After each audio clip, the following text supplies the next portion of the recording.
Welcome to Tonight with Tim Modise. The long protracted battle to have Jacob Zuma step down as president has ended. Msholozi is no longer leader of South Africa. The long drawn-out effort by opposition parties, civil society, the media and the public to have Jacob Zuma removed as president of South Africa ended yesterday when he reluctantly tendered his resignation. Msholozi kept the ANC waiting for 2 weeks, apparently negotiating for some concessions from the leadership of the ANC. The opposition parties, particularly the EFF, scheduled a motion of no confidence to have him removed. The courts had previously ruled that Zuma could be impeached for breaking the oath of the president's office.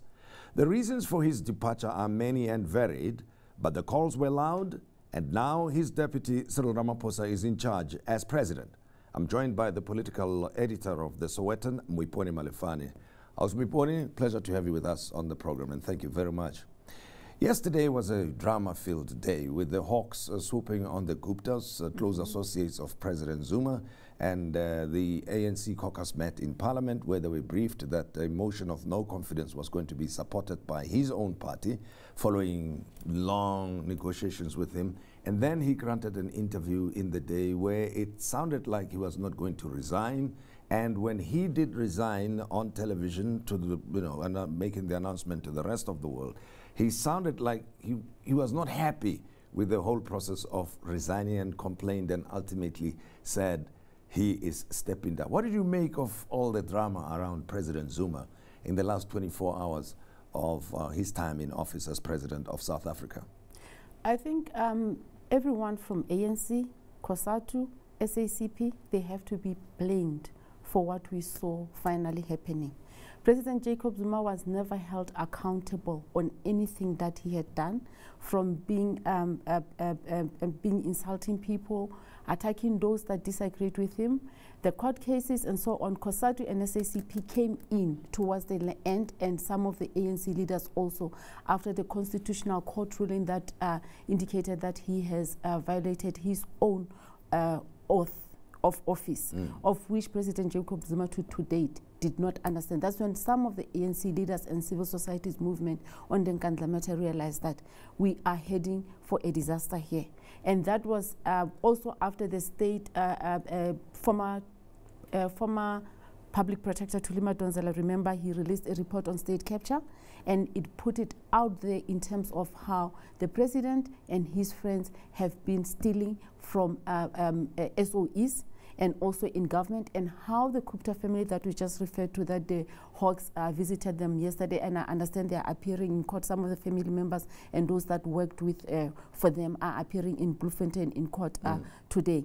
That showed the extent of how the family gave instructions to ministers and so on. And that part also came a bit late. That's when everyone realized that if we do not call for President Jacob Zuma to go, we will not have a government. So Jacob Zuma has been, since he took over from 2009, has been allowed by those that could hold him accountable, not to account to anyone. But, I mean, after so many things, there had been marches, the criticisms, the columnists, the analysts, and everybody else had said as much as they could about the issues around him that were controversial, that warranted that he should step down as president some time back already, the motions of no confidence in Parliament, and so the list goes on. But still, yesterday, he regarded the whole process of the call for him to step down as being unfair. And the question that he kept asking, at least in the interview in the day, was, what's the rush? And what's the rush on? What have I done? The thing is, remember, in the NEC, the people that serve in the NEC and the NWC, which are the highest structures of the ANC, is people that he has deployed to government. Where the ANC says to us, we discuss and we take a collective decision. Remember some of the changes that he made, the several changes that he made in government, in his cabinet. He will just go with a list to the ANC and say, I'm making changes and this is what I'm doing. And if you can check our ministers and deputy ministers, it's people who wants to be in the blue lights. It's people, if you get moved, you will ask yourself that you're a minister of science and technology, and then you get moved from science and technology to health. and you look at the qualifications, you don't have any, like you're not qualified as a doctor. Maybe you were doing well as a minister of science and technology, and the next thing you're being moved to go to be a minister of small business. I'm just making examples. There is no skills transfer, there is nothing. People just get moved as in how, you know, when the president decides to move them.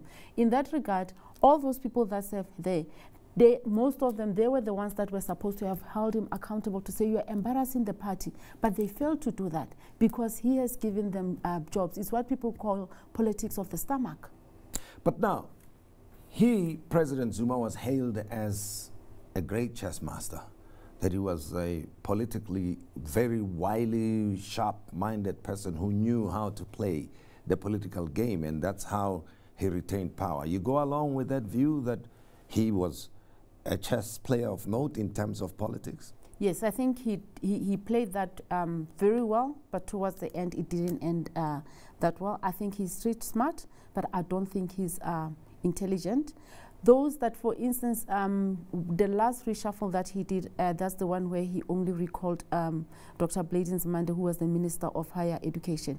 I think people like them, they could see through him, but because of the hatred that everybody had towards former President Thabo Mbeki in 2007, they decided to make him the president of the ANC because he was liked and he could, he portrayed himself like a victim the same way yesterday he did when he was telling people, I don't know what I've done. These people came here, I asked them, none of them could tell me what I've done. I gave the president a proposal. When they come here, he tells me that the officials do not agree with the proposal that I have put before them. And no one talks to me about my proposal. They just say, I have to go. I don't know why the rush.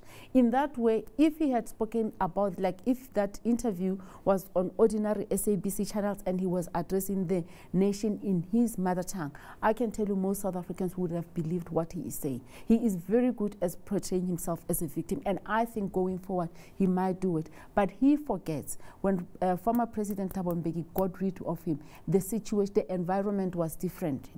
People were fighting, ANC leaders were united in getting rid of Thabo Mbeki.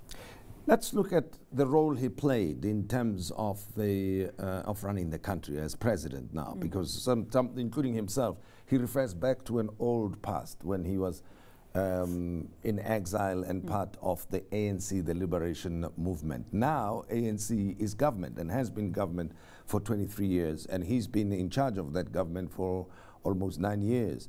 But somehow he does not make reference to his own performance as leader of the nation. How do you rate him as the leader of the ANC and leader of the government or of the country South Africa? President Jacob Zuma will be remembered as someone who was the face of corruption. People who understand in treasury and so on, they say we don't have money. In fact, Minister of Finance Malusi Gigaba did say we don't have money, we are running out of money. And some people are even saying that our debt now is very high, will end up something that former President Thabo Mbeki managed to get rid of. We have to go begging to the IMF, we have to go begging to the World Bank. That will be bad for the country because we will be controlled by IMF and the World Bank because now we'll be owing them the money. Remember when he was forced by ANC, including Cyril Ramaphosa, to say, you are changing and you are announcing a new board of ESCOM. It's because we were being told, the lenders were saying, government must pay whatever that is outstanding if you do not change these people. So it will be maladministration. He will be remembered by someone who could not control government, maladministration, corruption, someone who did not care even at a personal level. His scandals were just too much. He didn't respect the public purse. Many wives that we had to support. His children became rich. Kulubuse now, I understand, stays in Nigeria. Duduzane had all the monies, but it looks like everything is going to fall flat because my understanding from the Sunday Times stories, most of the businesses and the houses and everything that they portrayed as if he owned are in the names of the Gupta family. So we'll see as everything unfold. I would say President inside the ANC and also in government, he will be remembered as someone who presided on a government that almost destroyed the country, if not destroyed. And I go back to his predecessors, Nelson Mandela making nation building his main project of trying to undo the racial divisions of the past as a result of apartheid, trying to get the nation to be one united South African nation. What role did he play in that regard? Because we started hearing about white monopoly capital and the rhetoric that was that had racial overtones, you know, being amplified. And then you've just mentioned the parts of trying to reduce the debt and getting the economy to work, that those things came undone. Was it deliberate, or was it because he was not aware of what was going on? Who, President Zuma? I think they were aware. Remember, ANC has good policies. The most important thing is how you implement. They introduced BEE. The implementation of BEE, I think it was supposed to be to work parallel with radical economic transformation, where you end up having black people owning land, being in agriculture, being owning means of production, like the left will say. I think that's where everything, where it lacked. And remember, I think it was Minister of Trade and Industry. He launched something where he was saying he's going to make 1,100 a black industrialist. Yeah, where is that project? Yeah. So ANC, as it is, in as much as President Jacob Zuma made mistakes, some ministers also have to take responsibility of things that they did not implement or fight for them to be implemented. Hence, I think after ANC President Cyril Ramaphosa is sworn in as ANC President, I think we're going to see changes in cabinet. Tell me about the role of the opposition parties. Do you think they deserve credit in this regard of forcing the ANC to finally recall President Zuma? Yes, they do, although they're doing it for selfish reasons. They were pushing and pushing, and their push has worked. Now the question is, Zuma is gone, who are they going to fight? Will they go for Ramaphosa, like Julius Malema said? All this thing is politicking. Next year there is general elections. DA and EFF wants to see ANC out of power. All right, Cyril Ramaphosa is now appointed president of the ANC's acting or interim president, because we've got to have elections for him to really be the duly elected president of the country. But how is South Africa going to be different under Cyril Ramaphosa, and what about the ANC itself? Because it's still the same organization after all. Is there much that's going to change? We'll continue the conversation in a moment.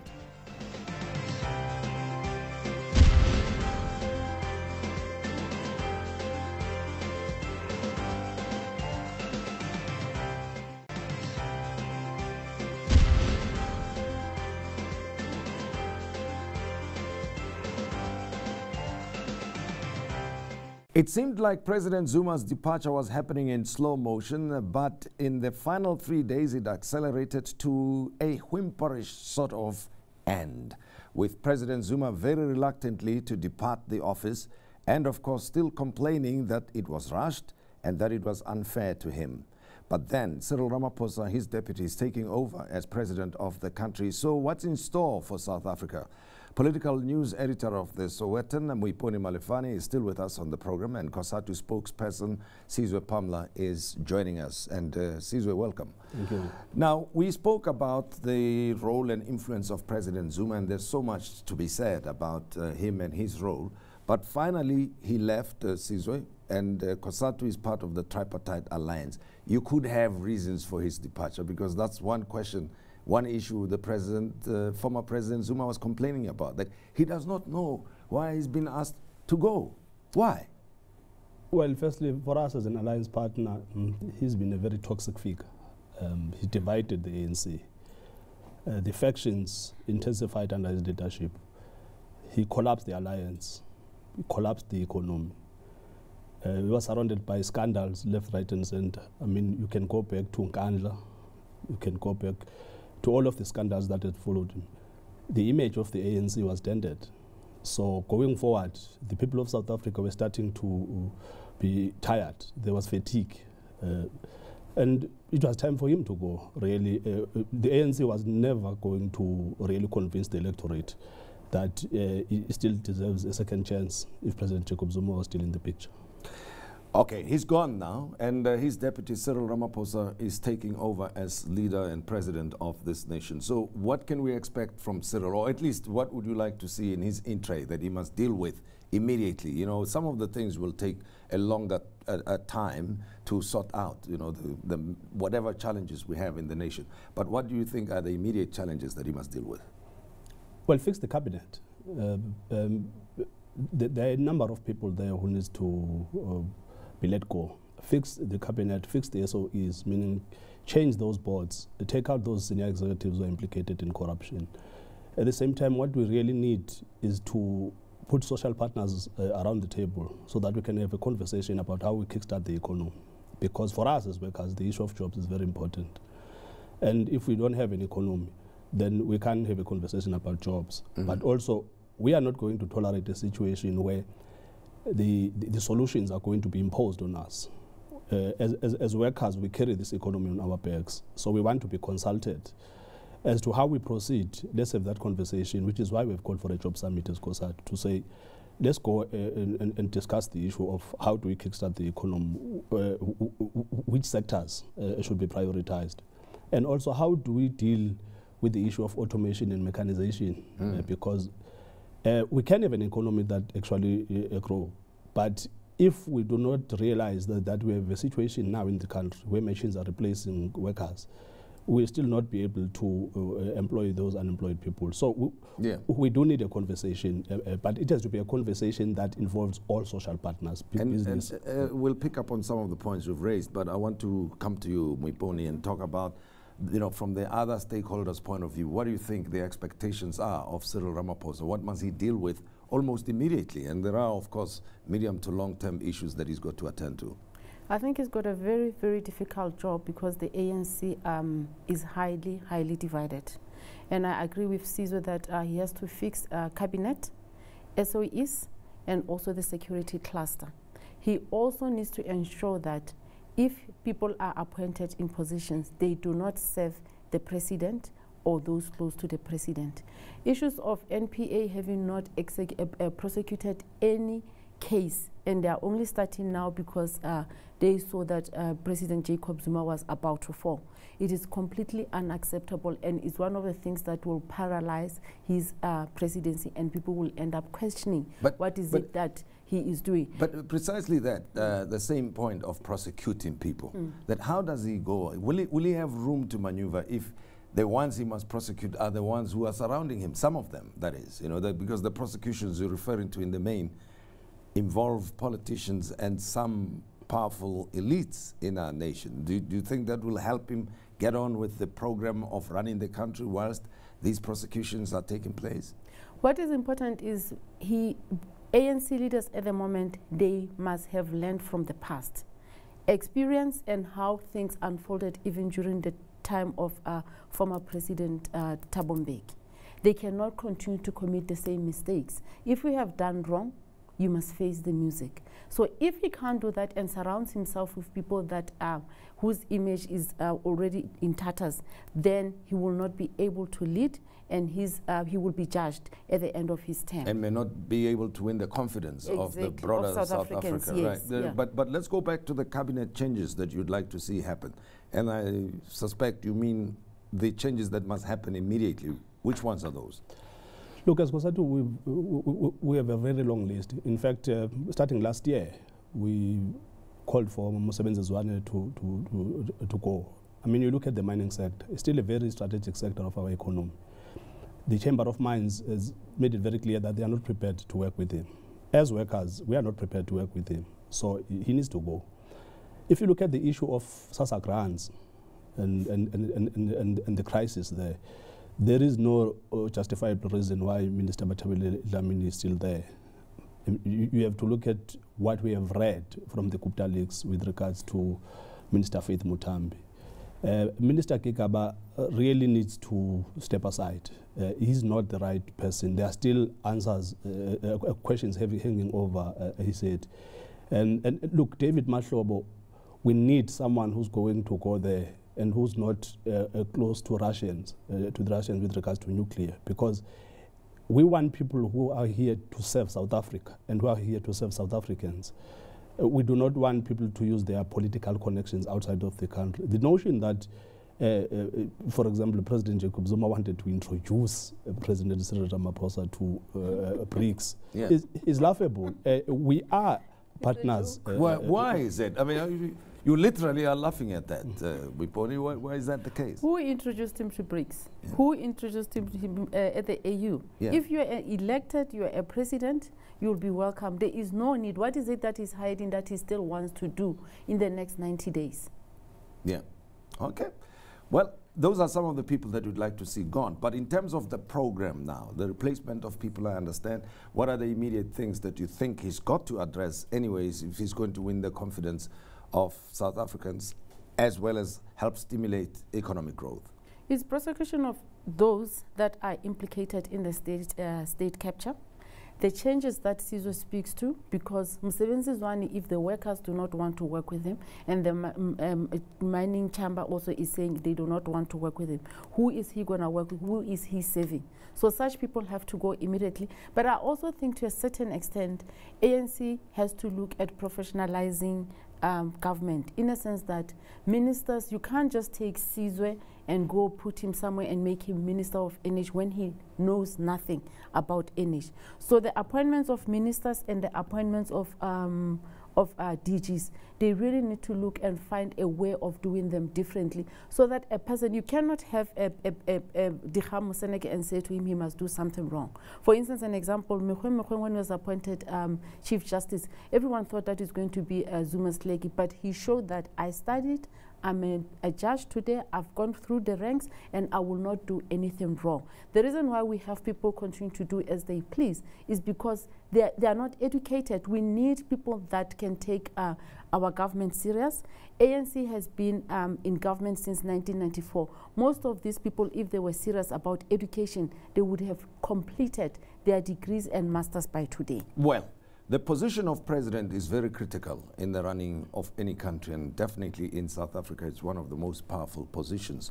But it depends on the persona, the individual who occupies that position as well, and how they interpret it. So let's look at Cyril Ramaphosa as president. In his own character, his own personality, do you think it'll make any difference to how South Africa has been operating and how the mood in the country is generated, the confidence that we're talking about? Will he be able to